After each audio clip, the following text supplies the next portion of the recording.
made a thread at the start of the year about some weird experiences I had as a Boy Scout. I'll just post what I had in there.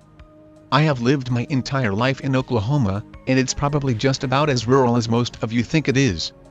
Outside of the Oklahoma City, Moore, Norman area and Tulsa, Oklahoma is mostly small towns, casinos, and lots, of woods and open plains. Backcountry galore. A perfect place to teach young scouts the basics without throwing them right into the heart of the fray. It's usually pretty quiet everywhere you go, and people are generally friendly. We're the definition of flyover state. If there's one thing people probably immediately relate to Oklahoma, it's Indians, native land, reservations, folklore, etc. While this stuff isn't prevalent in the bigger cities, it becomes incredibly prominent as you enter the more rural parts of the state. For those curious, I'm not sure how much land is still legally considered native, but it's probably more than any other state. This particular incident occurred the summer of 2011, at a scout camp not too far from the Oklahoma-Texas border. This was the last trip I ever made out there, and I don't really regret it. Camp lasts Sunday through Saturday, 1 week. Arrive on Sunday, work on merit badges Monday to Thursday, chill Friday, leave Saturday.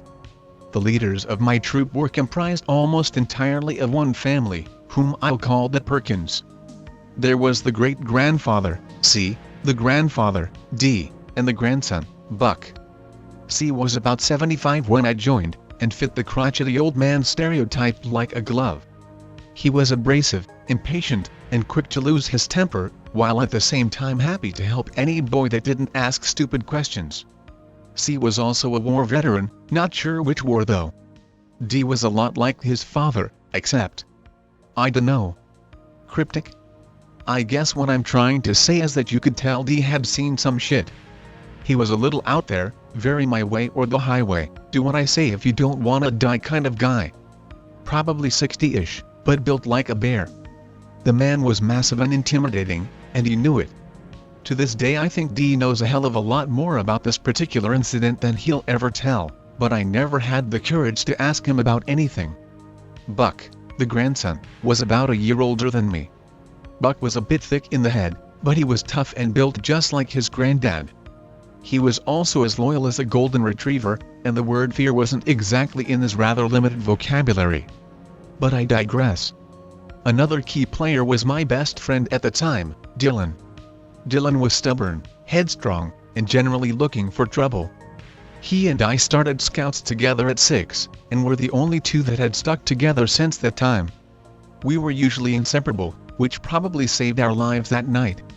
Now, I was about the opposite of Dylan. I was meek, easily scared, and suffered from constitutional delay, which means that I looked like I was 10 even though I was 15. Pick related. I'm the scrawny kid in the blue. This was taken earlier in 2011, around April. So anyway, we had been going to the scout camp for as long as I had been involved with the troop. Every summer, usually in June or July, we'd make our week trip down there and head home. Dylan and I knew what the camp was supposed to feel like and sound like, as did C and D, who had been going there for 20-odd years or so. This year, we immediately knew something was off. Have you ever walked into a place and just felt like bad vibes? Like bad energy just kind of taking up residence somewhere? It was kind of like that the moment we drove through the gates. The younger boys seemed pretty oblivious, but I know Dylan felt like I did. And D, man, I don't think I've ever seen D as tense as he was that whole week. He was normally pretty chillax if a little strict, but he was on edge the moment we arrived on the grounds until we left on Saturday. I suppose the best way to do this from here on out is give a chronological account of events that happened day to day over the week. That's the only way I can think to do this without losing myself and you guys. The first thing you do when arriving at camp is drive to the registration office to confirm campsites, number of boys, leaders, etc. We did this, but D was gone for a very long time. When he came back, he was being escorted by the camp ranger. As D was hopping back into the sedan, I remember hearing the ranger say something like, "Just let me know ASAP if anything happens." While this isn't an odd thing to say or hear, I now wonder if it held a deeper meaning. Our campsite was toward the northeast end of camp, down in a tiny valley surrounded by rock outcroppings on the north and south. The northern outcroppings were split from east to west, and created what we called the storm shelter. Basically, this little crevice we'd hide in if severe weather ever sprang up. I was assigned to check up on it, make sure it was clear of debris and shit before the week started. So I walked around to the shelter, and I am slammed with this awful smell. I knew it was something dead, and it smelled big. Once I got down into the crevice, I saw that it wasn't something big, but a bunch of smaller animals in piles: birds, foxes, raccoons, parts of a deer. There was a ton of dead, mutilated bodies back there. I nearly puked, it smelled so bad. The heat didn't help either. Alarm bells weren't really ringing yet, but I was definitely weirded out. I told D about it, and he said he'd have a look and clean up and that I should just forget about it. Pick related. Similar looking to the storm shelter. Our campsite was basically set up as one giant semicircle. Our tents formed a ring that almost enclosed pavilions in the center. Very little time was actually spent at our campsite, as we were all out, working on merit badges, at the mess hall, cantina, shooting range, lake, etc. There was no reason for any boy to be in camp, and it was rare to find one who wanted to stay in camp.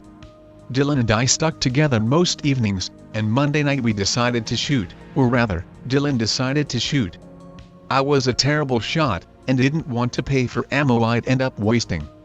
We were about halfway to the range when he realized he'd forgotten his money, so we turned around and headed back towards camp.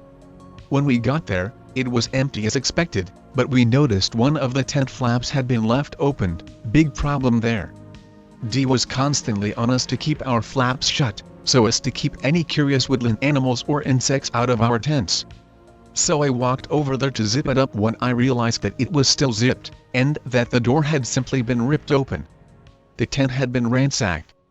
Sleeping bags were shredded, trunks flipped over and the supplies gone through. It was an utter wreck.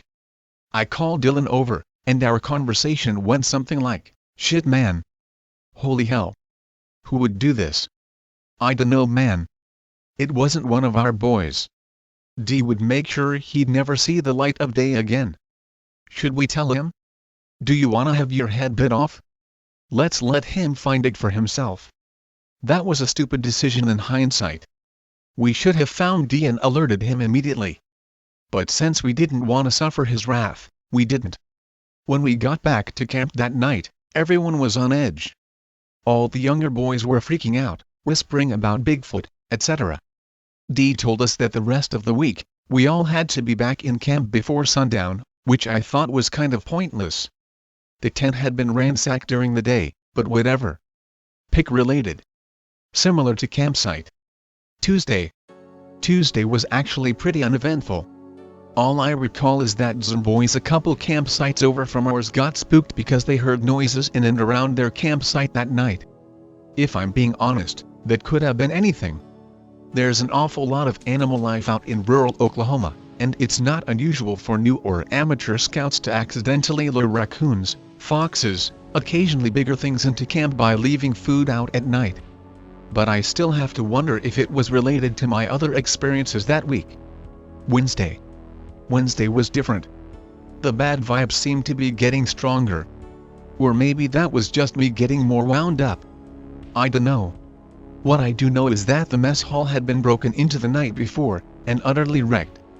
Food had been half-eaten, supplies were strewn everywhere. At least, that's what I heard. We weren't allowed up the mess hall until dinner that night, by which time the camp had cleaned everything up. Of course, everyone was on edge now. There were mutterings and whisperings, rumors circulating that basically would have been in/x/wet dream. Did you hear? They found some homeless guy camping out on the other side of the lake. Tom found some really weird footprints outside his tent last night. Did you see them? I heard some weird mating call last night. Did anyone else? Could have sworn I was being stalked while walking back to camp last night. Anyone else feel the same way? Out of all of these rumors, there was one that stuck out to me after the week was over, and the only reason it did is because it reminded me of my experience on Sunday. I found a dead raccoon outside my tent last night. It was, like, mutilated and shit. Which one of you fuckers thought that would be funny? I guess outside of the mess hall business, Wednesday was pretty uneventful too, just really tense. Thursday. Holy shit man. Thursday night, the camp would always sort of hold this party thing out by the main gate to sort of celebrate the hard work everyone had put in over the week. There would a bonfire, a chuck wagon, basically the canteen on wheels, stories and songs, lots of Boy Scout stuff, you know? Anyways, D was super against letting anyone in the troop go. He wanted to keep every boy in camp that night. But after listening to 12 and 13-year-olds whine and cry for 30 minutes, he kind of begrudgingly changed his mind and allowed them to go as long as they were escorted by the older boys. So Buck, Dylan and I were pretty much responsible for corralling 15 middle schoolers. D said he had a meeting to go to, which I knew was a lie. Scoutmaster meetings were always held in the mornings, never at night. But what the hell? So the three of us start walking them down there, when I realize that we've left the flashlights back at camp and we only have about 5 minutes of light left. I tell Dylan and Buck to go on ahead of me, but both insist on coming. In the end, Buck escorted the kids to the bonfire while Dylan and I went back to camp. That was a mistake for multiple reasons. We had only been gone about 10 minutes, which means it was almost dark once we got back, but our camp was totaled. Our pavilions had been torn down, tents and their contents were strewn about everywhere, food was out and scattered, it was a complete mess. Alarm bells were basically screaming code red, GTFO right now, but Dylan was already into the camp before I could stop him. That's when the smell hit us.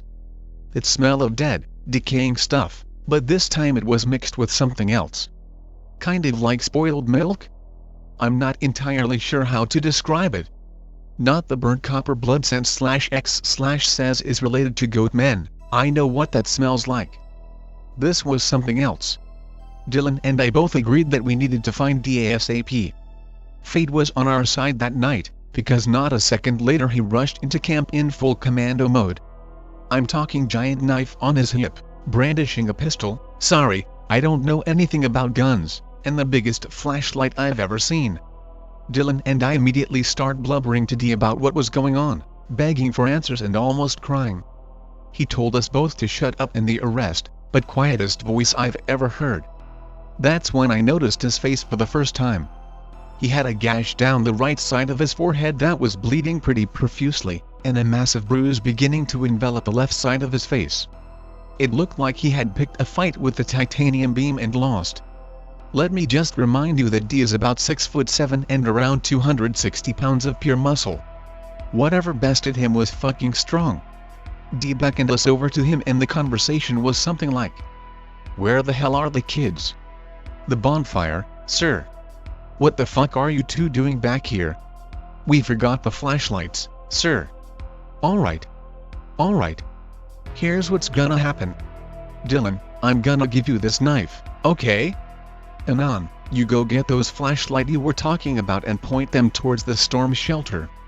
I'm going over there. If anything but me comes out, you two run like hell, do you understand?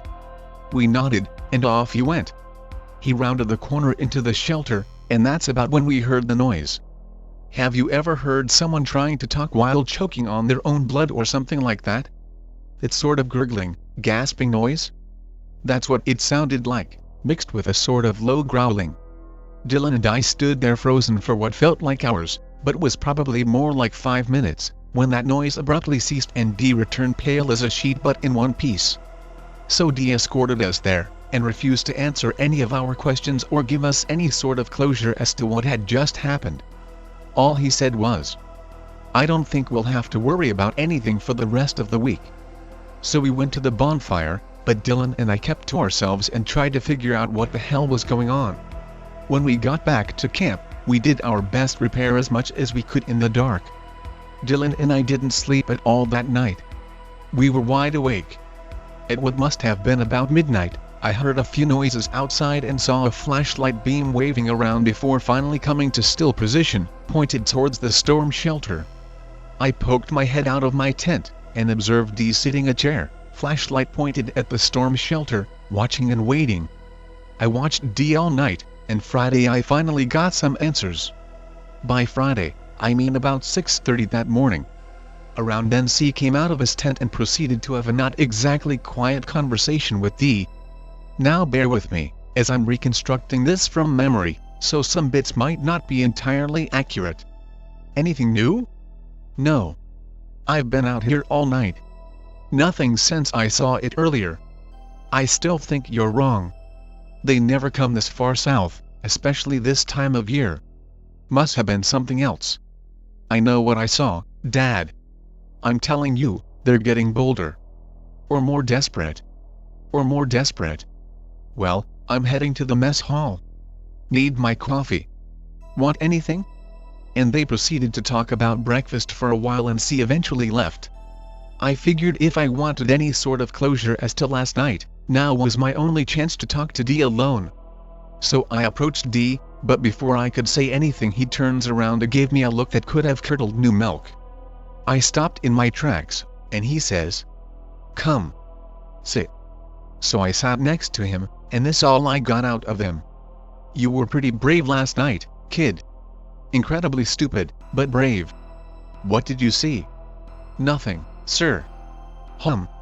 He was quiet for a good 5 minutes, and I finally mustered up the courage to ask him what the hell was going on. "Sir." "Yes?" "Pardon me, sir, but..." "What was it?" "What's going on?" "How old are you, Anon?" 15, sir." "Anon, the world is a far darker place than you realize right now. You're too young. Let me give a piece of advice that you need to keep in your head during times just like this. Don't ask questions you don't want to know the answer to. Or that you already know the answer to. Do I know the answer to this question, sir? Do you? It wasn't natural, was it, sir? Depends on your definition of natural, Anon. To me, the thing that's terrorized us all week is as natural as any other creature in these woods and on this earth. Simply a darker side of nature, one that usually stays away from heavily trafficked areas like this. They don't like people in large groups. Then what's it doing here, sir? Honestly, Anon, I don't know. I think it got confused. Lost, even. Is it gone, sir? For now, yes. I don't think it will come back while we're here. Dylan woke up about then, as did the rest of the camp, so our conversation was cut short. The rest of Friday was pretty uneventful. Dylan, Buck and I pawed around camp for a while, talking about what we thought it was. Or rather, Buck and I did. Dylan didn't really talk about it, and acted increasingly irritated as the day went on. Friday night, all was well. I slept heavily. Had bad dreams, but I slept. Saturday. We were up about 6:30 that morning to tear down camp. I was ready to go, and even though D was reassuring Friday morning, I could tell he was eager to leave too. He was tense, and would often stop to look towards the storm shelter. About 11:30, D asked me to check the shelter area and clean it up with him, even though no one had actually used it at all that week. We got back there, and it was completely different than what I'd seen Sunday. It's been cleaned, spotlessly so.